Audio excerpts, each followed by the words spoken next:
le pouvoir invisible de la parole. Il y a une vérité ancienne que peu prennent au sérieux. Le verbe est créateur. Chaque mot que tu prononces trace une ligne invisible dans ta destinée. Et pourtant, combien d'entre nous lancent des paroles comme des pierres, sans se soucier de ce qu'elles brisent? Tu vois, la parole n'est pas simplement un outil de communication, c'est une vibration, une énergie qui façonne ton monde intérieur autant que le monde autour de toi. Dans de nombreuses traditions spirituelles, la parole est sacrée. Dans la Genèse, le monde commence par un souffle, un mot. Que la lumière soit, et elle fut. Ce que tu dis à voix haute est un écho de ce que tu crois profondément. Quand tu répètes que la vie est dure, que les autres te freinent, ou que tu ne mérites pas le succès, tu ne fais pas que t'exprimer. Tu programmes ton être. Tu plantes les graines d'un futur à ton image, même si cette image est voilée par la peur ou la colère. Et ce pouvoir ne s'arrête pas à ce que tu dis aux autres. Il s'ancre encore plus profondément dans ce que tu te dis à toi-même. Ce dialogue silencieux qui t'accompagne partout, même dans tes moments de solitude. Es-tu ton plus grand soutien ou ton pire saboteur? Trop souvent, les gens parlent sans conscience. Ils critiquent, se plaignent, rient du malheur des autres ou s'enferment dans un discours de doute et de frustration. Puis, ils s'étonnent que leur vie soit instable. Ce qu'ils n'ont pas compris, c'est que leurs mots construisent un temple ou creusent une tombe. Mais si tu choisis, à partir d'aujourd'hui, d'utiliser tes mots comme des prières, comme des instruments de guérison, tu verras que même les ténèbres s'écartent devant une parole porteuse de lumière. Alors pose-toi cette question avant de parler. Est-ce que ce que je vais dire construit ou détruit? Guérit ou blesse? Élève ou enferme? Car les mots sont des graines. Et un jour, tu devras vivre dans le jardin que tu as semé, le sanctuaire de l'esprit. Il y a un lieu en toi que personne ne voit, mais où tout commence. Un lieu silencieux, mais plus bruyant que toutes les tempêtes extérieures. Ce lieu, c'est ton esprit. Chaque pensée que tu laisses vivre dans cet espace agit comme une graine. Et tôt ou tard, cette graine germe. Elle devient un geste, une habitude, une direction de vie. Tu crois que tu choisis ton chemin?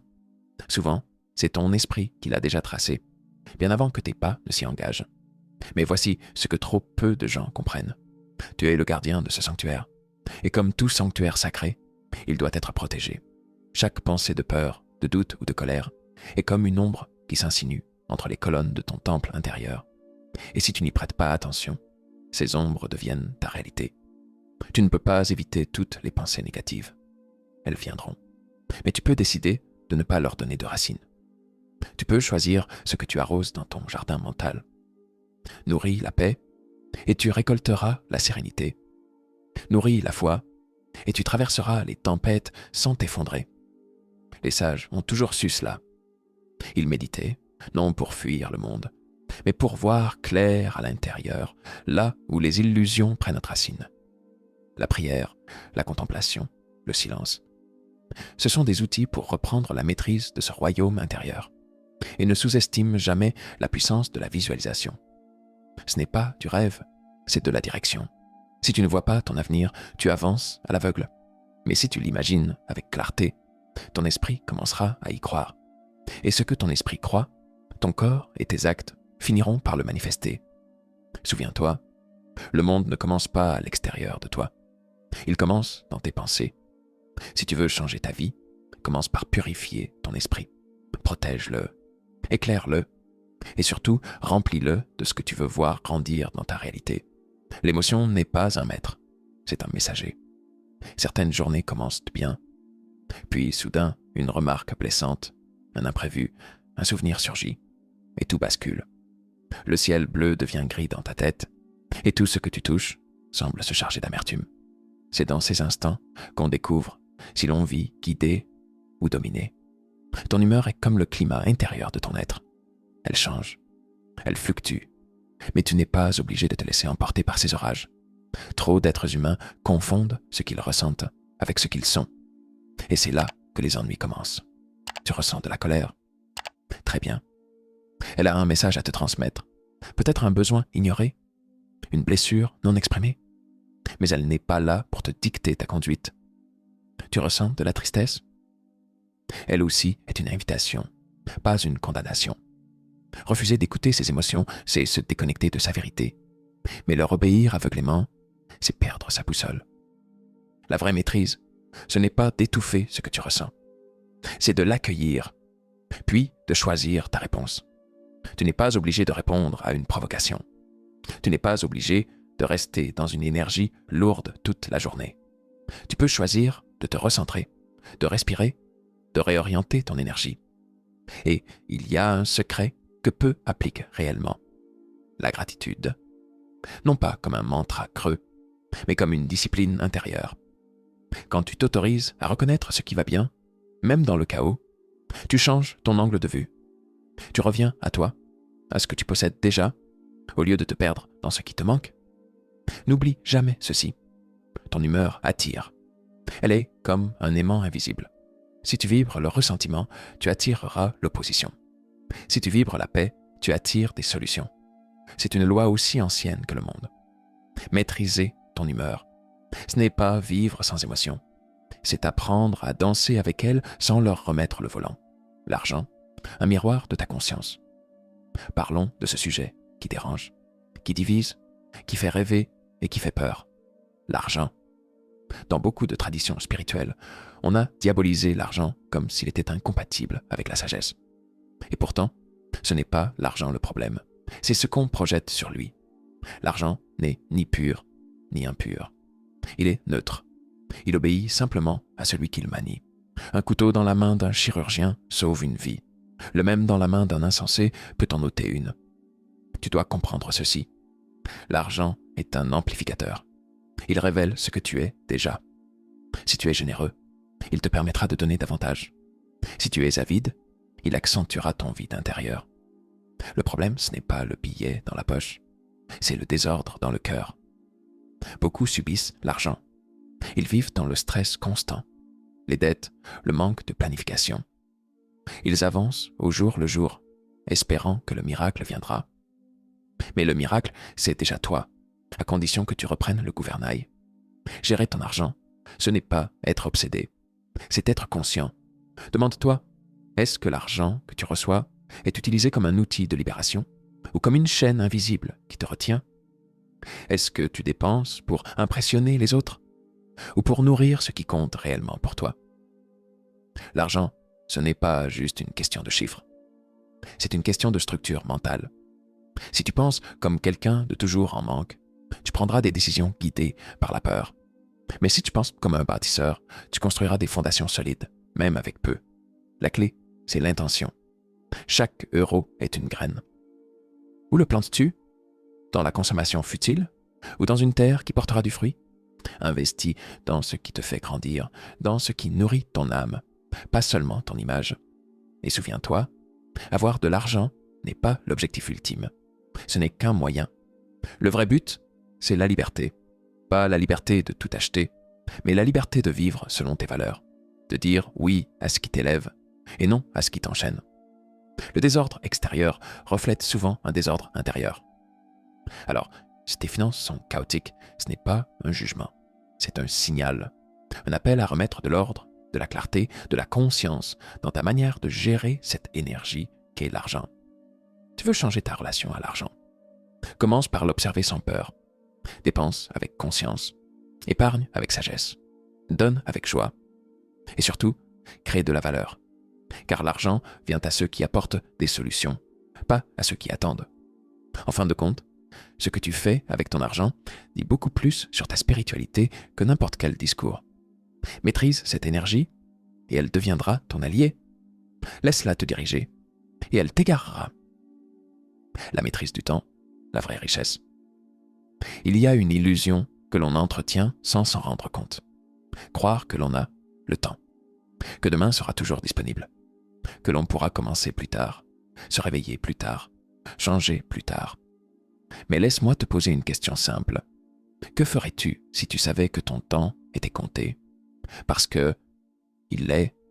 Le temps est la seule ressource que tu ne peux ni acheter, ni négocier, ni récupérer. Chaque jour passé est un jour en moins sur ton parcours. Et pourtant, Trop d'âmes vivent comme si elles étaient immortelles, remettant à demain des décisions qui demandent d'être prises aujourd'hui.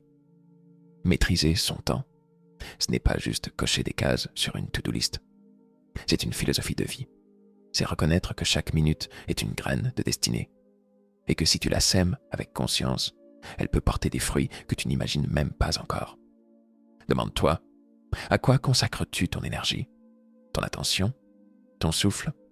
Est-ce que tu les gaspilles dans le bruit, les distractions, les regrets du passé ou les peurs du futur? Ou est-ce que tu les offres comme un acte sacré à ce qui élève ton âme? Le temps ne demande pas qu'on le remplisse, il demande qu'on le sanctifie. Être productif, ce n'est pas faire 1000 choses, c'est faire les bonnes choses, au bon moment, pour la bonne raison. Et cela implique des choix. Dire non à ce qui éparpille, dire oui à ce qui nourrit. Être présent, vraiment, pas juste physiquement, mais avec tout ton être. Ceux qui réussissent à transformer leur vie ne sont pas ceux qui en font le plus. Ce sont ceux qui ont appris à honorer leur temps, à le défendre, à ne pas le donner à la médiocrité, aux habitudes qui endorment ou aux relations qui usent. Le temps est sacré. Il est l'espace dans lequel ton âme se déploie. Il est la scène sur laquelle se joue ton évolution. Et voici un secret. Quand tu prends soin de ton temps, l'univers prend soin de tes résultats. Quand tu cesses de courir partout, tu entends mieux ta propre voix.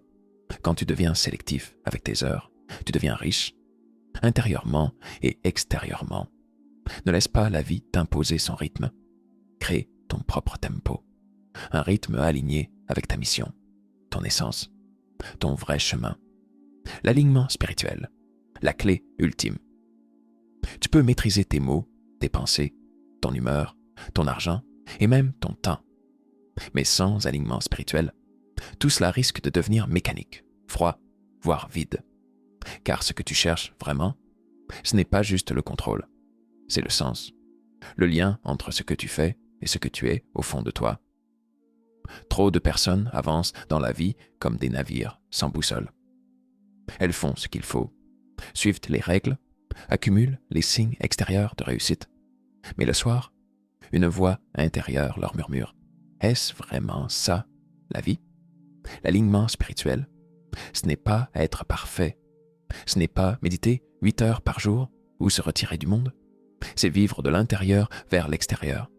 C'est faire des choix non pas guidés par la peur, l'ambition ou l'ego, mais par la paix intérieure, l'intuition et la sagesse.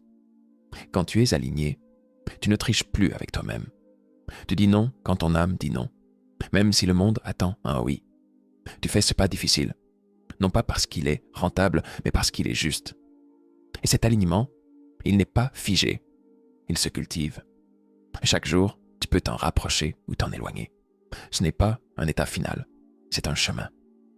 Un dialogue constant entre ton cœur, ton esprit et le monde autour de toi. Le véritable pouvoir n'est pas dans le contrôle des choses extérieures.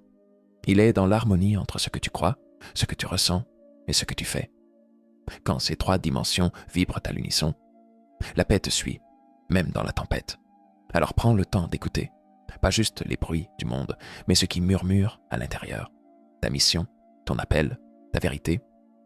Tu n'es pas ici par hasard. Et si tu te reconnectes à cette vérité, chaque domaine de ta vie commencera à s'aligner de lui-même. Le monde n'a pas besoin de plus de personnes qui réussissent. Il a besoin de personnes en paix avec elles-mêmes, debout, connectées, incarnant la lumière qu'elles cherchent chez les autres. Tu n'as pas besoin d'attendre un signe extérieur, une permission ou un miracle tombé du ciel. Le véritable pouvoir a toujours été en toi. Mais ce pouvoir ne s'impose pas par la force. Il se révèle dans la conscience. Quand tu maîtrises tes paroles, tu cesses de semer des blessures et tu deviens un bâtisseur. Quand tu maîtrises ton esprit, tu orientes ton navire au lieu de dériver au gré des tempêtes. Quand tu maîtrises ton humeur, tu ne réagis plus au vent du monde. Tu choisis ton propre ciel. Quand tu maîtrises ton argent, tu transformes une source de stress en outil de liberté. Quand tu maîtrises ton temps, tu vis avec intention, pas dans la distraction. Et lorsque tu t'alignes spirituellement, tout cela devient naturel, fluide, juste. Tu ne peux pas contrôler les autres, ni les événements, mais tu peux te transformer. Et quand tu changes ton monde intérieur, L'extérieur finit toujours par suivre. Alors, aujourd'hui, ne pars pas avec des belles paroles. Pars avec une décision. Décide de reprendre le gouvernail. Décide de vivre en conscience. Décide de t'élever. Pas demain. Pas quand ce sera plus facile. Maintenant. Parce que tu le mérites. Parce que tu es capable. Et parce que le monde a besoin de toi. Connecté à ta lumière.